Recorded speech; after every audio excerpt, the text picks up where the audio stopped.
The word jihad is mentioned in the Quran about 41 times. The words mercy, peace, and compassion are mentioned about 355 times. Yes, come in.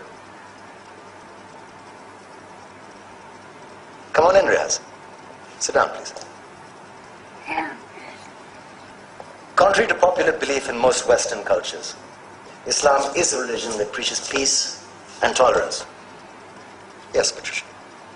If Islam truly is a religion that preaches peace, then how come the world's most troubled spots, the West Bank, Afghanistan, Pakistan, Iraq, they're all plagued with Islamic terrorism? Well, that depends on your definition of terrorism. Some might argue that the US invasions of countries like Iraq and Afghanistan are also acts of terrorism. No, those were acts of war to get rid of despotic regimes. Or a means of getting at a country's oil. Conspiracy theories.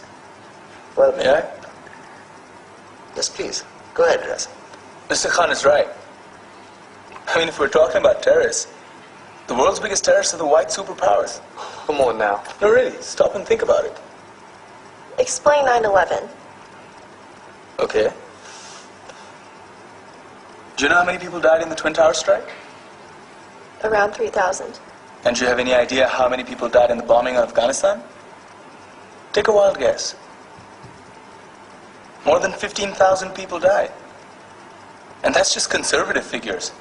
About 50,000 tons of explosives were dropped on innocent civilians. Men, women, children. Yeah, but that was because of the Taliban. Now that you brought it up, did you know that the Taliban was a creation of the CIA to fight the Russians? Whatever.